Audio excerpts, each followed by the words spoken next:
Quantos estão prontos para ouvirem a palavra de Deus? Cheios de esperança, expectativa, hein? Amém. Deus é bom. Eu gostaria então de pedir para que você pudesse abrir a palavra de Deus no Evangelho de João, Mateus, Marcos, Lucas, João, capítulo 1. E nós vamos ler então do versículo 19 ao 28º. João 1, versículos 19 a 28. Conforme você for encontrando, vá se pondo de pé. Vamos juntos, honrando a palavra de Deus, ler para que a palavra seja aquilo que nos rege mais uma vez, mais um domingo, em nome de Jesus. Este foi o testemunho de João, quando os judeus de Jerusalém enviaram sacerdotes e levitas para lhe perguntarem quem ele era. Ele confessou e não negou, declarou abertamente: não sou o Cristo. Perguntaram-lhe: e então, quem é você? Elias? Ele disse: não sou. É o profeta? Ele respondeu: não. Finalmente perguntaram: quem é você? Dê-nos uma resposta para que levemos aqueles que nos enviaram. Que diz ser você acerca de si próprio? João respondeu com as palavras do profeta Isaías: eu sou a voz do que clama no deserto, façam um caminho reto para o Senhor. Alguns fariseus que tinham sido enviados interrogaram-me: então, por que você batiza se não é o Cristo, nem Elias e nem o profeta? Respondeu João: eu batizo com água, mas entre vocês está alguém que vocês não conhecem. Ele é aquele que vem depois de mim, e não sou digno de desamarrar as correias das suas sandálias. Tudo isso aconteceu em Betânia, do outro lado do Jordão, onde João estava batizando. Feche seus olhos. Pai amado, eis-nos aqui diante da Tua palavra. Somos o Teu povo, Senhor. Pedimos para que o Senhor nos guie nessa manhã. Que o Senhor conduza, Senhor, o nosso entendimento nessa manhã. Mas muito mais do que o entendimento, juntamente com o entendimento, que o Senhor nos transforme nessa manhã. Que saiamos daqui diferente de como nós entramos, mais parecidos contigo, menos parecidos com nós mesmos, Senhor. Bem da verdade, Deus, é que tantas das vezes nós estamos cansados com nós mesmos. Queremos mais de Ti em nós, para que possamos, Deus, experimentar do Teu favor nas nossas vidas. Em nome de Jesus. Amém. Pode se sentar. Obrigado, Rose. Estamos aí vivendo dias intensos. Obrigado, querida. Estávamos no velório do Oreuvaldo Bueno, irmão nosso em Cristo. Faleceu na madrugada de ontem, já estava acamado, hospitalizado. E tivemos alguns irmãos que perderam também familiares ao longo dessa semana.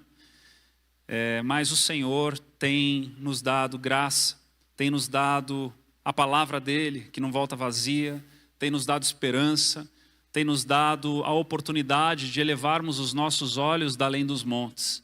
Tem nos dado a oportunidade de concentrarmos naquilo que é Ele e nada mais além disso. Ele é o lugar de satisfação da nossa alma aflita. Ele é o lugar de satisfação do nosso coração quebrantado, que nós jamais, jamais tiremos os olhos dele, em nome de Jesus. Nós estaremos fazendo essa tarde também o trilho aqui na igreja, onde estaremos recebendo quase 80 novos membros. Você pode aplaudir ao Senhor por isso?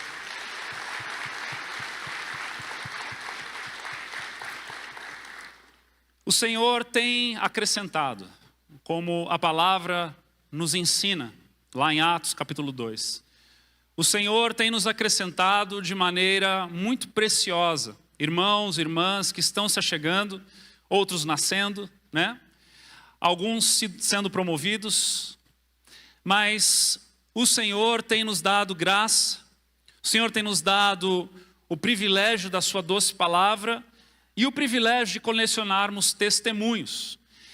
E essa manhã, a palavra que o Senhor tem para nós aqui, eu creio que é uma palavra de sintonia. É uma palavra onde nós passaremos por uma sintonia no nosso coração para que venhamos a estarmos mais alinhados com o cristianismo puro e simples da palavra de Deus e do agir do Espírito Santo. Esse momento é um momento muito precioso na vida de um homem muito precioso. Um homem tanto quanto sujeito estranho, né? João Batista era um sujeito muito estranho. Ele era um homem que vestia pele de camelo, um cinto de couro, comia gafanhoto e mel silvestre, vivia no deserto. Sabemos um pouco de seus pais, do seu nascimento. E daí então, 30 anos depois, assim como com Cristo, quando ele inicia seu ministério, João Batista novamente é citado na palavra de Deus como este homem estranho, sujeito estranho. Aquele sujeito que, se tivesse no meio de nós hoje, a gente ia achar no mínimo esquisito. A maneira dele de andar, de se vestir, de se portar, o estilo de vida dele. E eu creio que este momento é um momento onde nós vamos conhecer um pouco mais a respeito desse homem, porque é justamente o momento na história em que alguém vai perguntar para ele quem ele é. Quem é esse homem? Ou melhor dizendo, porque quando a gente quer saber quem é a pessoa, a gente pergunta para outros. Mas quando a gente quer saber quem a pessoa pensa que é, a gente pergunta para ela. Então, na verdade, é uma conversa de alguém que chega para João Batista e pergunta: quem você pensa que é? Então nós teremos hoje a oportunidade de ouvirmos um pouco a respeito de João sobre ele mesmo. E eu espero e oro para que todos nós aqui, hoje, possamos, ouvindo João dizer quem ele pensa que ele é, refletirmos sobre quem nós pensamos que somos. Amém? Versículo 19 diz: este foi o testemunho de João, quando os judeus de Jerusalém enviaram sacerdotes levitas para lhe perguntarem quem ele era. E ele, de primeiro momento, confessa de pronto, e ele diz no versículo 20, confessou e não negou, declarou abertamente: não sou o Cristo. João Batista diz: eu não sou o Cristo. Por quê? Porque Cristo, o ungido de Deus, o rei que reinaria, aguardado pelos hebreus, estava naquele momento sendo aguardado.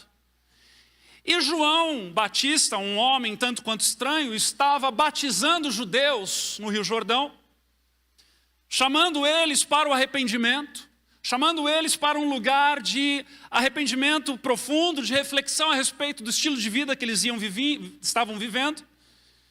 E então ele diz: olha, eu não sou aqueles que vocês estão aguardando, eu não sou o Cristo, eu não sou o ungido, eu não sou o rei esperado que os profetas profetizaram, como por exemplo, lá em Jeremias 23, versículos 5 e 6, onde diz: dias virão, declara o Senhor, em que levantarei para Davi um renovo justo, um rei que reinará com sabedoria e fará o que é justo e certo na terra. Em seus dias Judá será salva, Israel viverá em segurança, e este é o nome pelo qual será chamado: o Senhor é a nossa justiça. Essa profecia de Jeremias é uma das profecias que faziam com que os judeus esperassem, e ainda alguns, dos judeus não messiânicos, que estão ainda esperando o Messias, de que ele viria para reinar e governar e trazer justiça, trazer equidade, trazer segurança, consertar o problema da terra. E eles então se aproximam de João, e a primeira coisa que João diz é: eu não sou eu quem veio para reinar. Sabe, a primeira coisa que a gente pode ver aqui e pensar nessa resposta de João Batista a respeito de si mesmo, é que ele não era aquele que viria para reinar. E pelas evidências da sua vida, nem sobre a sua própria vida, ele tinha este intuito. E a gente pode se perguntar nessa manhã, a primeira pergunta que a gente pode se fazer a respeito disso: quanto ainda temos em nós um anseio por governo? Quanto ainda temos em nós um anseio por controle? Quanto ainda temos em nós um anseio por domínio da nossa própria vida? O controle das nossas próprias vontades, de fazermos aquilo que nos dá na telha, de gastarmos como nós bem quisermos os nossos dias, o nosso dinheiro, os nossos recursos, os nossos contatos, o controle dos nossos limites. Até aqui vamos nos envolvendo, daqui para frente não queremos mais nos envolver, porque vai nos prejudicar, porque isso vai nos ferir. Eu vou ajudar até aqui, porque daqui para frente eu vou entrar em colisão comigo mesmo. É impressionante a gente parar para pensar que até o próprio Cristo, no momento da crucificação, ele diz ao Pai: Pai, se possível, afasta de mim esse cálice, mas seja feita a sua vontade. O controle das nossas capacidades. Dizemos para nós mesmos: isso aqui eu gosto de fazer, isso aqui eu não gosto de fazer. E João Batista, ao falar a respeito de quem ele pensa que ele é, ele diz: olha, eu não sou esse rei não. Longe de mim ser este rei. Longe de mim ser este dono da verdade, o dono do domínio de todas as coisas, aquele que tem o controle de todas as coisas na mão. E aprendemos e nos lembramos daquilo que Paulo escreve aos Gálatas, lá no capítulo 5, versículo 24, quando Paulo diz assim: os que pertencem a Cristo Jesus crucificaram a carne com as suas paixões e os seus desejos. Então, neste momento de sintonia do nosso coração, nessa manhã, que nós possamos hoje, mais uma vez, dizermos para nós mesmos: não sou eu quem deve reinar. Não sou eu quem deve governar. Há alguém maior do que eu. Devemos entregar e podemos entregar todo governo, todo domínio, todo controle nas mãos daquele que é o alfa e o ômega, o princípio e o fim. Sabe, a gente entra num controle da vida, num domínio da vida, num contexto onde a gente vai cuidando do próprio nariz de tal maneira em que às vezes a gente se encontra atarefado, assoberbado, cheio de encargos, de peso. E o Senhor está mais uma vez nessa manhã dizendo para mim e para você: ei, vinde a mim. Vinde a mim, vós que estáis cansados e sobrecarregados. Eu quero dar alívio para você. Descanso para a tua alma. Aprendam de mim que sou manso e humilde de coração. João Batista, quando fala a respeito dele mesmo, e ele diz: eu não sou o Cristo, ele nos lembra disso: eu não sou esse quem deve reinar. Mas aí perguntam para ele de novo: e então quem é você? Elias? Gente, que pergunta esquisita. Como assim Elias? Elias foi um profeta de séculos atrás. Mas havia uma promessa. Havia uma promessa de que o profeta Elias, ou alguém que fluiria no dom do profeta Elias, alguém que cumpriria a função como foi a do profeta Elias, viria nos últimos dias. Está lá em Malaquias. Em Malaquias 4, versículos 5 e 6 diz assim: vejam, eu enviarei a vocês o profeta Elias antes do grande e temível dia do Senhor. Ele fará com que os corações dos pais se voltem para seus filhos e os corações dos filhos para seus pais. Do contrário, eu virei e castigarei a terra com maldição. Elias representava para o povo hebreu aquele que viria para inaugurar o fim dos tempos. para iniciar um processo facilitando o caminho para aquela nova era que haveria de vir caminhando para o fim. A introdução do fim. E pergunta para ele: você por acaso então é Elias? De maneira profética? Ele diz: não, não sou. Eu não sou.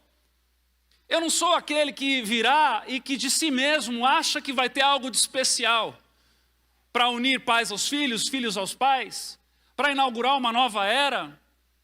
Eu não sou Elias. Eu não sou esse que de mim mesmo encontro que tenho essa capacidade. João Batista, quando é perguntado, quando é questionado a respeito de quem ele pensa que ele é, ele olha para si a partir de um lugar de humildade, de espírito contrito e quebrantado, de dependência total de Deus, de incapacidade por si só, a partir dele mesmo. Quando ele diz que não é Elias, é como se ele estivesse dizendo: não, de mim mesmo eu não tenho nada de especial para oferecer. Agora, é tão incrível que quando o próprio Cristo vai falar a respeito de João Batista, ele vai dizer lá no Evangelho de Mateus, capítulo 11, versículos 13 e 14, o próprio Cristo, quando vai falar de João Batista, que disse que não era Elias, Jesus vai dizer: pois todos os profetas e a lei profetizaram até João Batista.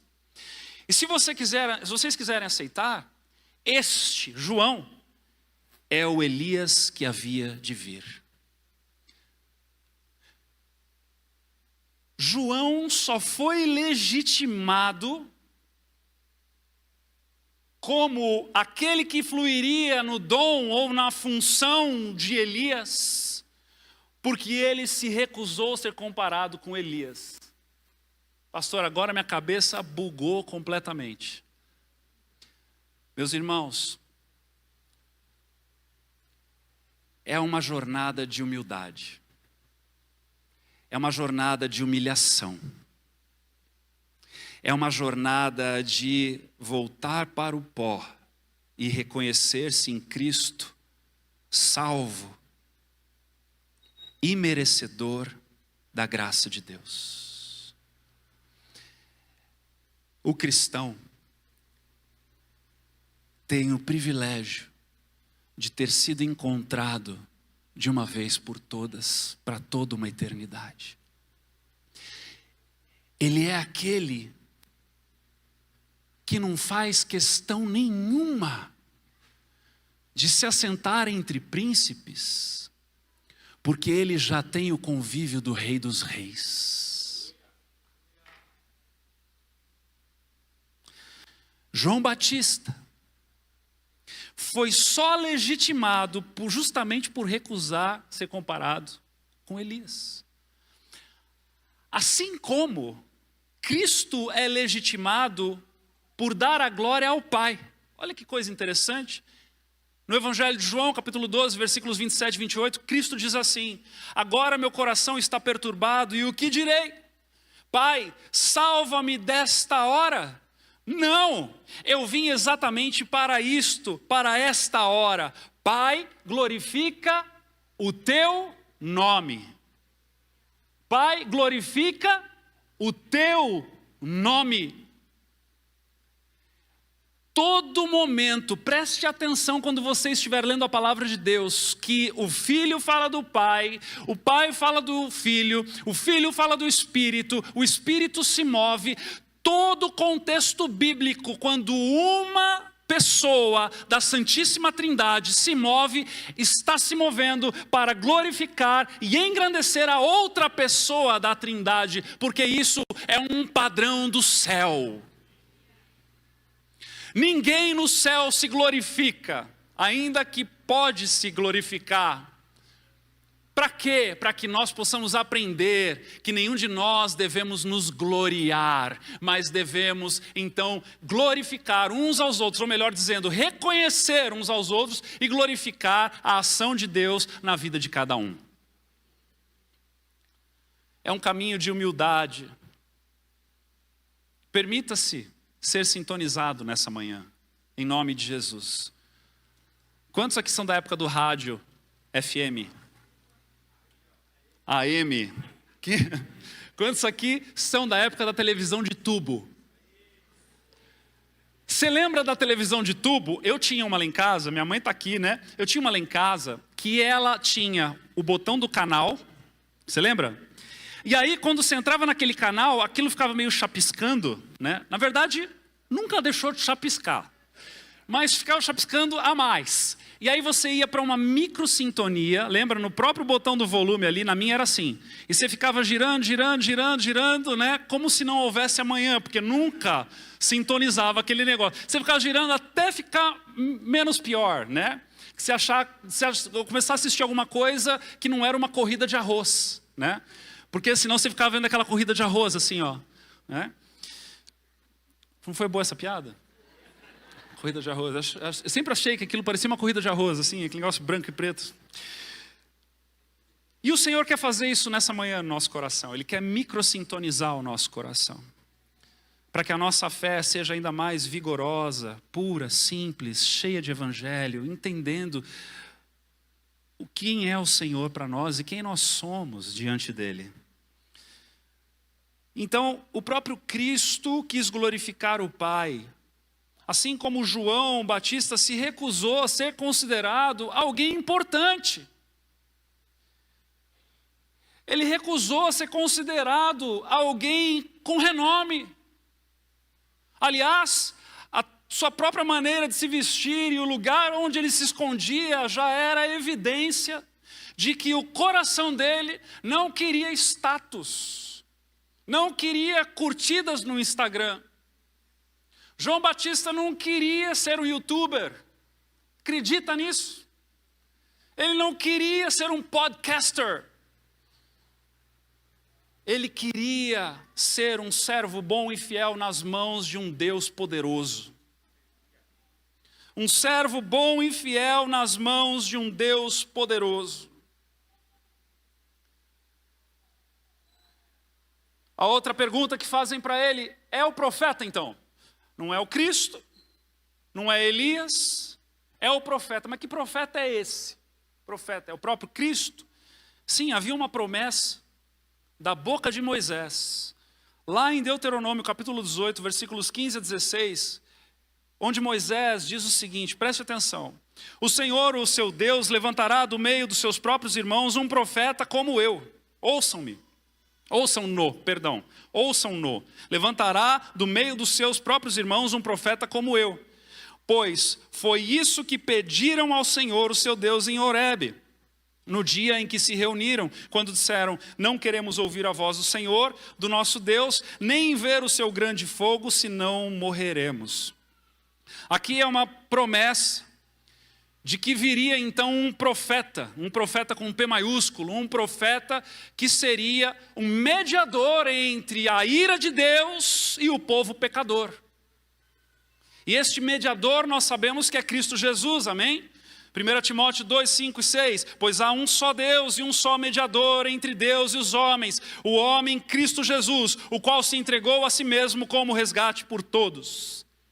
João Batista disse: olha, eu não sou o rei que veio para reinar, eu não sou alguém que de mim tenha algo de especial, e eu também não sou esse mediador que vou unir o povo com Deus. E aí, finalmente, depois das 3 tentativas erradas, perguntaram para ele: quem é você então? Dê-nos uma resposta para que alevemos aqueles que nos enviaram. O que diz acerca de si próprio? Em outras palavras, quem você pensa que é? Quem você pensa que é? E aí, é muito precioso, porque o Senhor nos chama para um lugar de humildade, de realidade. O Senhor nos convoca para fora da terra o tempo inteiro. O tempo inteiro Ele quer nos lembrar que nós não somos daqui. O tempo inteiro Ele quer nos lembrar que o nosso endereço, o nosso endereço não é o endereço da terra. O tempo inteiro o Senhor quer nos lembrar de que há algo muito maior e melhor para o qual Ele nos chamou. E quando nós somos convidados a pensar a respeito de quem nós pensamos a respeito de nós mesmos, essas coisas começam a fazer sentido nos nossos pensamentos. Essas coisas começam a passar na nossa cabeça. Romanos 12:3 está dizendo assim: por isso, pela graça que me foi dada, digo a todos vocês, ninguém tenha de si mesmo um conceito mais elevado do que deve ter. Mas ao contrário, tenha um conceito equilibrado, de acordo com a medida da fé que Deus lhe concedeu. O conceito que nós devemos ter a respeito de nós mesmos é de acordo com a medida da fé que Deus nos dá. Por quê? Porque na medida de fé em fé, o nosso conceito a respeito de nós mesmos vai diminuindo, sabe? Vai diminuindo. Porque quanto mais fé em Deus, menos fé eu tenho em mim. Quanto mais eu contemplo a grandeza de Deus, mais eu contemplo a minha pequenez.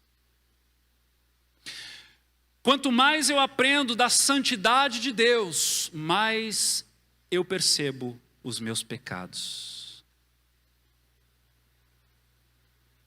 Quanto mais eu olho para a perfeição de Deus, mais eu percebo as minhas imperfeições, a minha limitação.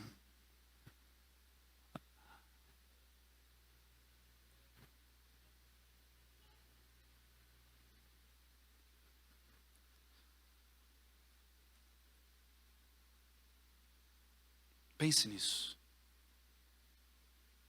Pense nisso. Quem você pensa que você é?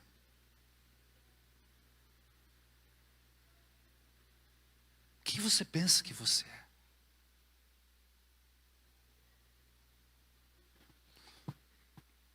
Quem você pensa, quem Deus é, definirá quem você pensa que você é.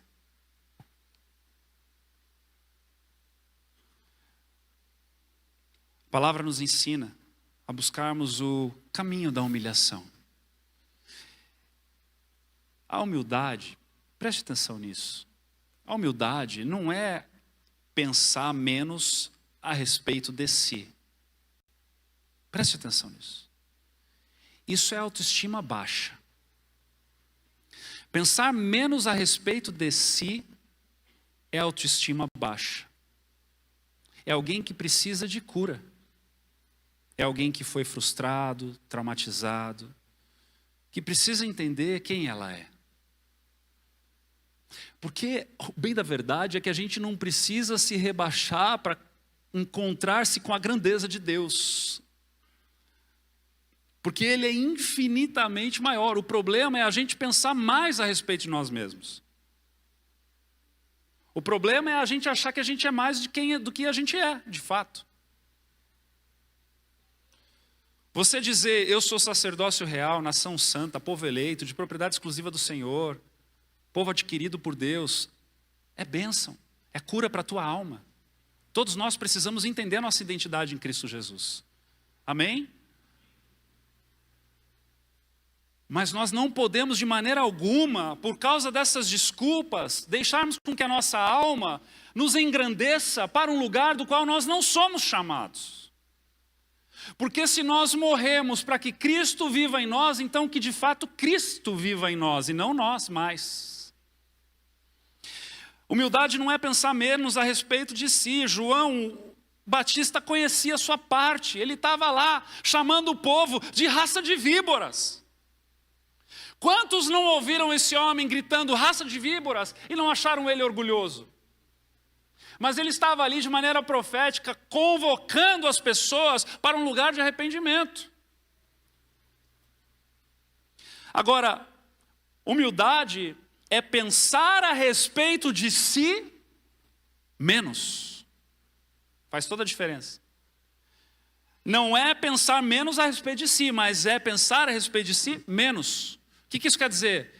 É eu amar a Deus sobre todas as coisas, inclusive eu.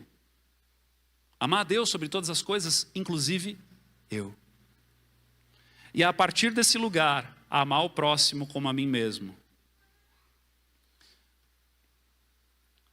E aí, João Batista vai responder, finalmente, quem ele pensa que ele é.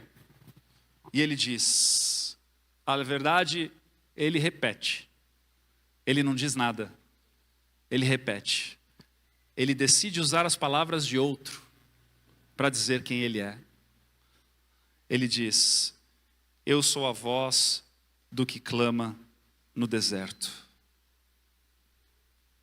Faça um caminho reto para o Senhor. Eu sou a voz do que clama no deserto. 2 pontos. Faça um caminho reto para o Senhor. Quando ele diz, eu sou a voz do que clama no deserto, ele está dizendo, não importa quem eu pense que eu sou. Importa o que eu vou dizer na sequência. Preparem um caminho reto para o Senhor. O que ele está dizendo é, eu sou um mensageiro de uma mensagem que merece importância. Eu sou mensageiro de uma mensagem que merece importância. Enquanto nós, na atualidade, estamos buscando ser um mensageiro que constrói uma mensagem com importância, João Batista nos convida a pensarmos a respeito dele como um mensageiro que tinha uma mensagem que nem dele era, e era essa a ênfase que ele estava dando com toda a sua vida. Um homem que decidiu dar ênfase numa mensagem de preparação para aquele que estava por vir. E o mais incrível é que, ainda que depois nós conhecendo a história, vemos que Cristo aparece, começa a fazer milagres, sinais, prodígios, maravilhas. Toma até 2 discípulos de João Batista. João Batista nem ousa tornar-se um discípulo de Cristo. Ele diz, me deixa aqui quietinho, trabalhando nos bastidores. Porque aquele que está vindo, aquele que está aí, aquele que eu não sou digno de desatar as cordas das sandálias, é maior do que eu. Deixe ele brilhar, deixe ele ser essa pessoa. Eu não sei o que passou na cabeça de João Batista. Talvez vão me confundir, eu estava batizando, agora ele está batizando. Deixa ele, que eu diminua, para que ele cresça. Um homem que vivia uma vida já diminuída, anseia em diminuir ainda mais. Esse homem tem muito a nos ensinar, meus irmãos. Tem muito a nos ensinar. Esse homem tem muito a nos ensinar.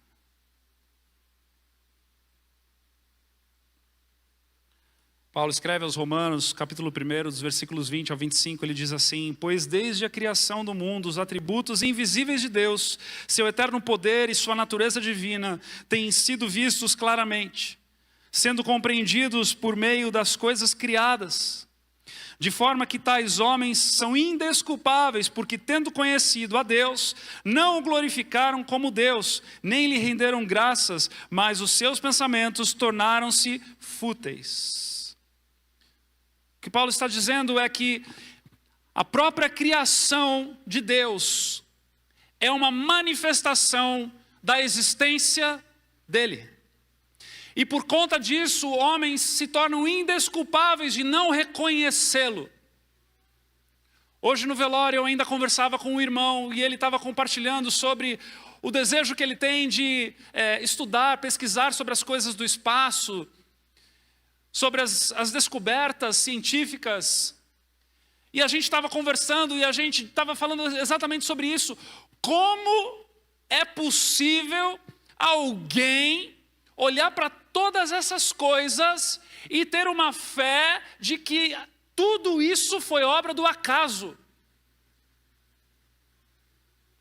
Como alguém consegue olhar para toda a ciência, do macro ao micro, do universo, das galáxias, das constelações, das estrelas, dos buracos negros, da Via Láctea, da Terra, dos satélites naturais, tudo aquilo, até um micro, o quântum, o átomo, o próton, o nêutron, todas essas partículas, olhar para tudo isso, olhar para si no espelho e dizer, acaso.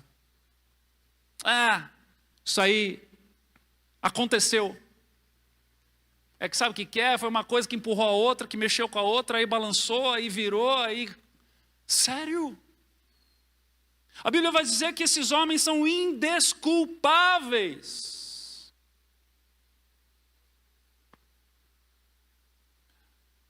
Porque tendo conhecido a Deus, não o glorificaram como Deus, nem lhe renderam graças, mas os seus pensamentos tornaram-se fúteis. Na versão Almeida diz, nulos em seus próprios raciocínios.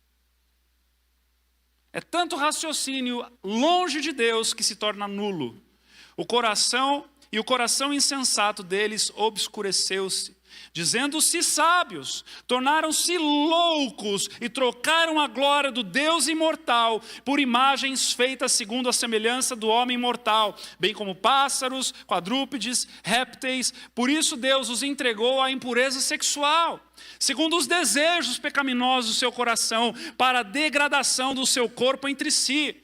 Trocaram a verdade de Deus pela mentira e adoraram e serviram as coisas e seres criados em lugar do Criador, que é bendito para sempre. Amém.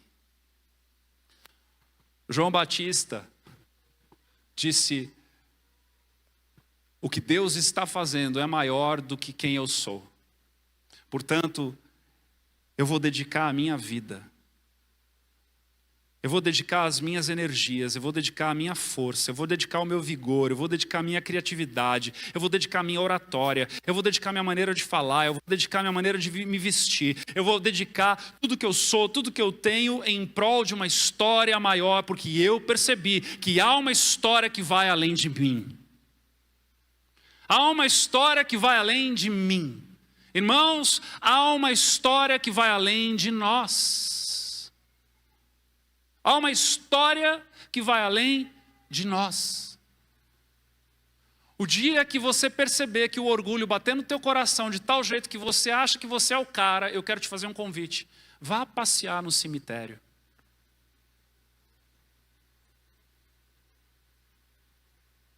Para se lembrar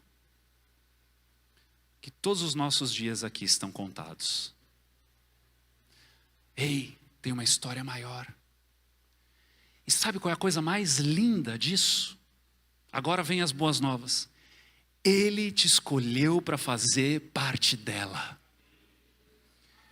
Ele não te deixou à deriva, Ele te escolheu para fazer parte da história dele. Irmãos, Ele poderia ter escolhido anjos, arcanjos, seres celestiais. Mas Ele olhou para mim e para você e nos confiou o ministério da reconciliação. Ele olhou para mim e para você e nos confiou o privilégio de fazermos parte dessa linda história de resgate e de amor. Essa é a boa nova. Era isso que movia o coração de João Batista. Ele olhou para aqueles irmãos e ele olhou e disse, esses irmãos estão muito altivos, eles precisam de um batismo de arrependimento. Eles precisam se arrepender, eles estão muito orgulhosos. Quando o Messias vier, eles não reconhecerão. Eles não reconhecerão porque eles estão achando uma coisa, mas o Senhor fará de outra maneira. Irmãos, Ele com certeza tinha uma parte da revelação que palpitava o seu coração de maneira diferente. A ponto de viver numa outra sintonia, num outro lugar. porque ele sabia que se ele pudesse fazer parte daquele, como o profeta disse, e que Jesus confirmou, que faria com que corações de pais se voltassem aos filhos e de filhos aos pais. Humilhar aquele povo para um lugar de mais quebrantamento, de mais percepção de céu e terra, de mais percepção do mundo espiritual, de mais percepção de eternidade, de mais percepção daquilo que de fato vale a pena. Ele sabia que ele estaria cooperando para a obra de Deus. E o Senhor nos chama para esse lugar nessa manhã. O Senhor nos chama para nós nos despirmos de nós mesmos nessa manhã, para que Ele possa olhar para nós e se regozijar, para que a nossa vida possa fazer sentido na presença dEle, de tal forma que nós estejamos sintonizados da maneira correta quando nós pensemos quem nós pensamos que somos.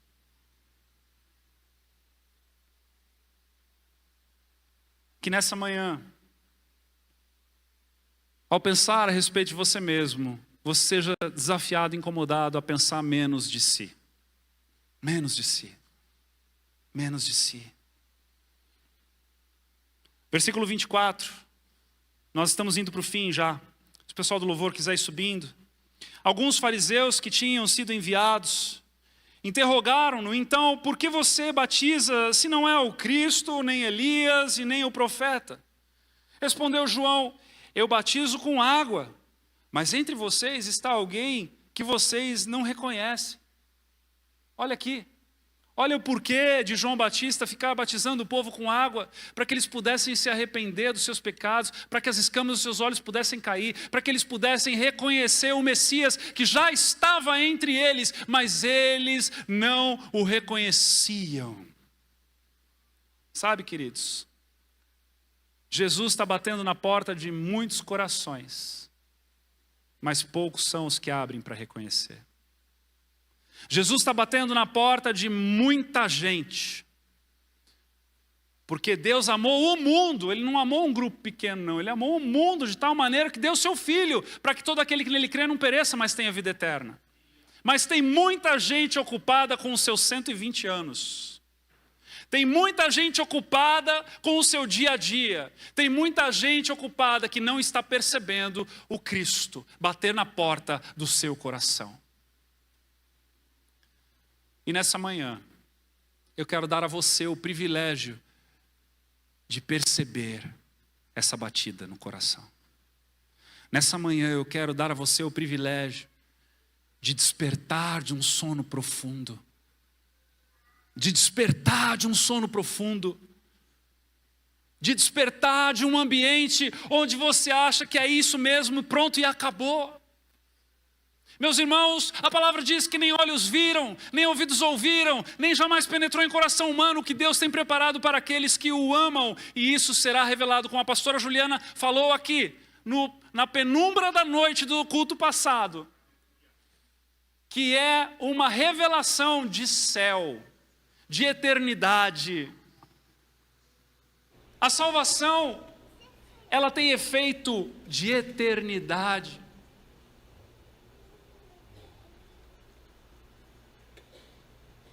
João batizava com água, e ele diz: mas entre vocês está alguém que vocês não conhecem. Ele é aquele que vem depois de mim, e eu não sou digno de desamarrar as correias das suas sandálias. Ah, queridos, o Senhor está batendo na porta do nosso coração, para que a gente possa abrir, para que a gente possa permiti-lo entrar e causar uma revolução nas nossas vidas. Uma revolução nas nossas vidas. Às vezes a gente fica naquela expectativa de arrumar a casa antes de receber, né? A gente faz isso com a nossa casa, não é verdade? A gente quer conhecer alguém, a gente quer convidar alguém para ir para a nossa casa. O que a gente faz? Uma faxina, né? Até a lâmpada que está pendurada lá no lustre, a gente passa um paninho para, né, Deus o livre, irem na nossa casa e saírem por aí falando que a gente é porco, né? Não é verdade? O pessoal pensa isso, eu sei que você pensa isso, a gente pensa isso. Mas com Cristo não é assim que funciona. Com Cristo não é assim que funciona. Cristo, ele entra em meio ao caos para trazer luz, para que as trevas possam ser dissipadas. Nós somos incapazes de acendermos luz dentro do nosso próprio coração, porque quem acende essa luz é o próprio Cristo. Ele é a luz do mundo. Alguns irmãos são reflexo dessa luz, mas nenhum de nós produz luz própria. Então é preciso que a gente entenda que o nosso papel é abrir a porta. É abrir a porta para que Ele entre. É abrir a porta e dizer: Jesus, faz morada. Faz morada, Jesus. Jesus, pelo amor de Deus, faz morada. Eu estou aqui andando no escuro. Eu estou aqui sem perceber para onde eu estou indo. Eu estou aqui perdido em mim mesmo. Jesus, me ajuda. E aí, meu irmão, minha irmã, deixa eu te dizer uma coisa: quando você abre a porta do teu coração, quando você decide recebê-lo dentro de si, e você dá a Ele toda a autoridade, e você dá a Ele toda a primazia, você dá a Ele toda a liberdade para que Ele possa mudar, transformar, curar, restaurar, libertar, prepare-se para uma jornada extraordinária para sempre. Para sempre.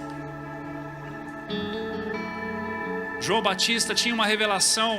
Ele sabia quem haveria de vir após ele, para quem ele estava abrindo o caminho. Ele sabia que Cristo era a resposta para todos os problemas do universo. Ele sabia que Jesus, o Cristo, aquele que haveria de ser revelado, que já estava em meio a eles, era quem traria a redenção da humanidade. Era quem voltaria e resgataria o caminho de volta para o céu. Ele sabia que a sua missão de vida, o seu propósito, ia muito além da sua pessoa. É como se ele estivesse dizendo àqueles judeus naquela conversa: gente, não vamos gastar tempo comigo não. Não vamos gastar tempo comigo não. Eu poderia aqui falar um pouco a respeito do meu pai Zacarias, da minha mãe. Eu poderia falar a respeito de como meu pai ficou mudo quando ele ouviu um anjo. Eu poderia falar a respeito de como foi a vida no deserto, né? Dar aquele podcast: nossa, a vida no deserto é massa, sabe? Eu comia, mas ele falou: não, eu não vou falar a respeito de mim. Eu vou falar a respeito de uma mensagem maior. Eu vou falar a respeito de alguém que veio para resgatar a humanidade. Eu vou falar a respeito de alguém que veio para trazer vida eterna. Eu vou falar a respeito de alguém que tem abundância de céu. Esse é o nosso Jesus. Esse é o nosso Jesus que nos convida a entender que não é a respeito de nós, mas é a respeito dele. É a respeito da sua mensagem. É a respeito da salvação que nessa manhã bate na porta de alguns. Eu quero orar com você nessa manhã.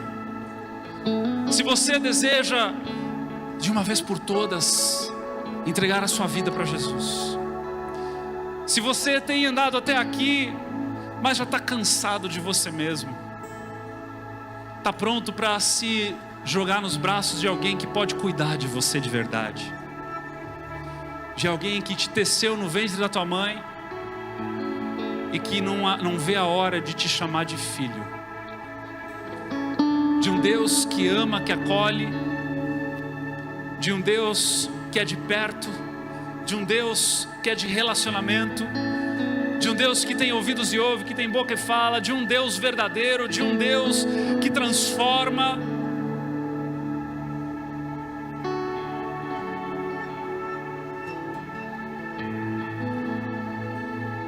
É uma oração, uma oração, uma oração. Nessa oração eu vou te convidar a você entregar a sua vida para Jesus e dizer: Jesus, eu te aceito como meu Senhor e Salvador. Perdoa os meus pecados.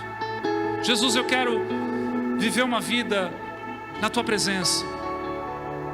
Uma oração simples, mas não se engane,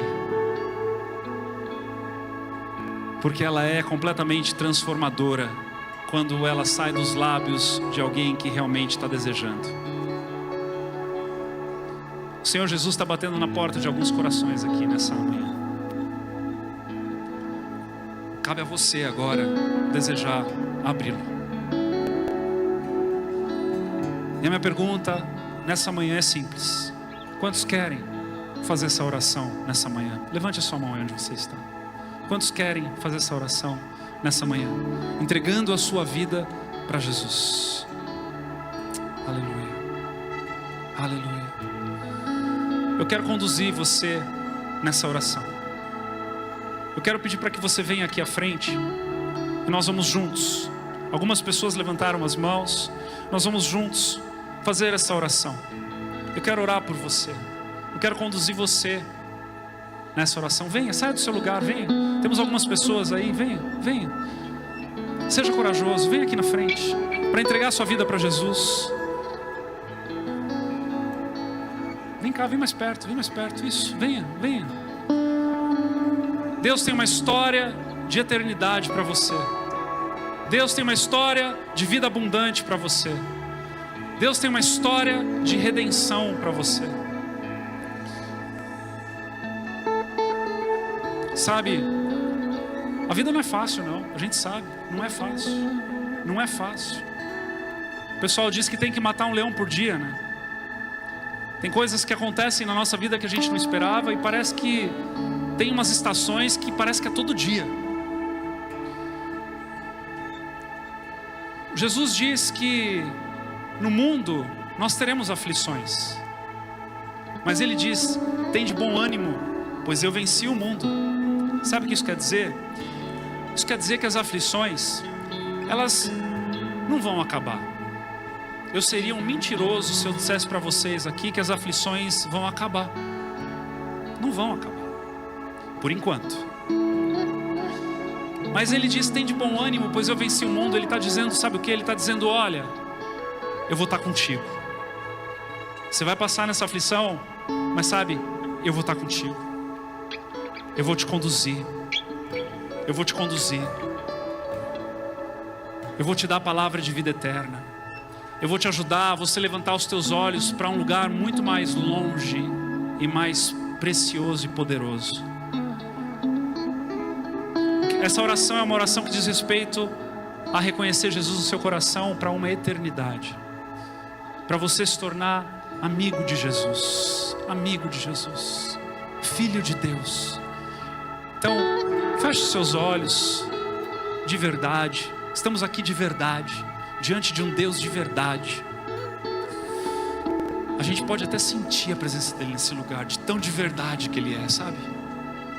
Feche seus olhos de verdade aí e repete essa oração comigo de verdade nessa manhã. Diz assim, de todo o teu coração, diz assim: Senhor Jesus, nessa manhã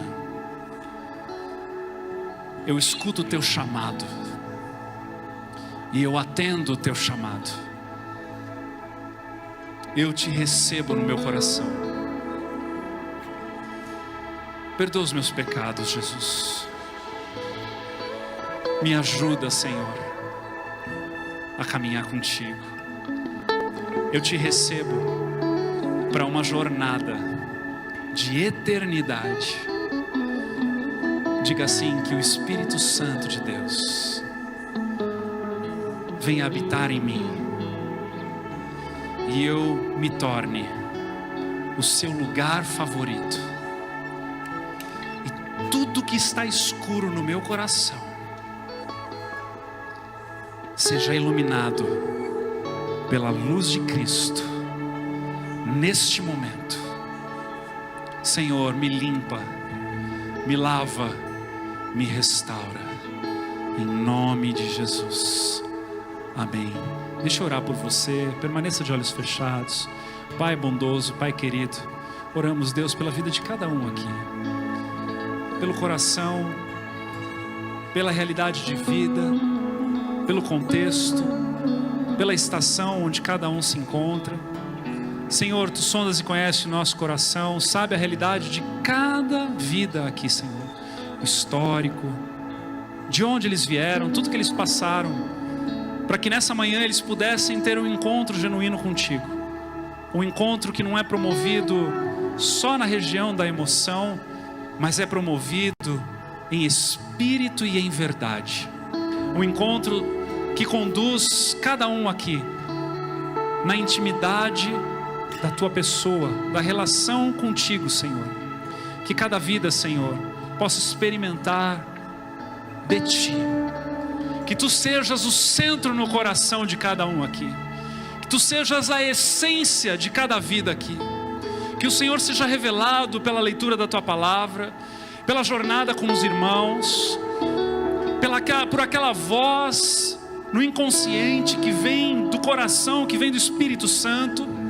Deus, em nome de Jesus, que tu sejas tudo para cada um aqui. Que o Senhor seja entronizado, engrandecido. Chacoalha toda a religiosidade, todo o misticismo, todo o sincretismo. Vem, Senhor, para desconstruir falsos deuses, falsos altares, falsas ideias de crença. Que tu sejas na boca, no lábio de cada um. Que o teu nome baste. Que o teu nome baste na vida de cada um. Que tu sejas o único caminho, a verdade e a vida na vida de cada um aqui.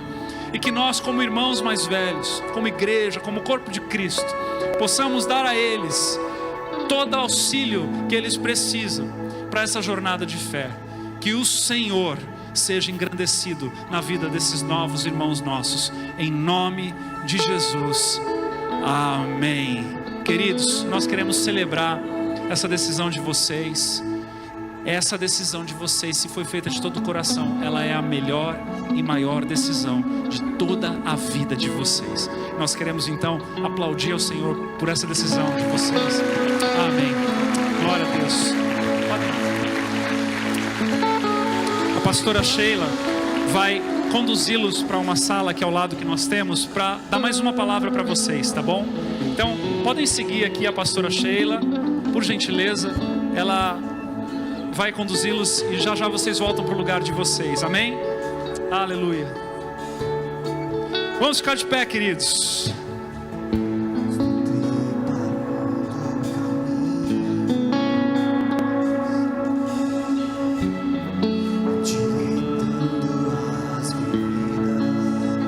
Levante suas mãos para o alto.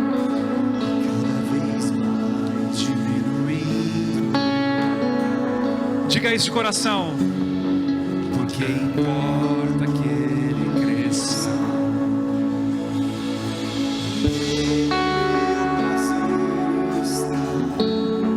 Eu não sou digno de desatar a sua sandália. Em ele a minha vida está. Caminho com a certeza de que me virá. Vamos orar. Pai amado, Pai querido, obrigado por esta palavra, Senhor, que não volta vazia. Obrigado, Deus, pela ação do Teu Espírito Santo. Obrigado por nos sintonizar, Senhor, e nos lembrarmos nessa manhã que não é a respeito de nós mesmos, Senhor. Obrigado, Deus, porque o Senhor continua operante no nosso meio e a Tua bondade tem alcançado o nosso coração. Senhor, leva-nos em segurança, abençoe a nossa entrada, a nossa saída. Sê conosco nesse dia, nessa semana toda. Que tenhamos um tempo precioso em família, em irmãos, para a honra e glória do Teu santo nome, em nome de Jesus. Amém e amém. Que Deus te abençoe. Uma semana cheia de Deus para você.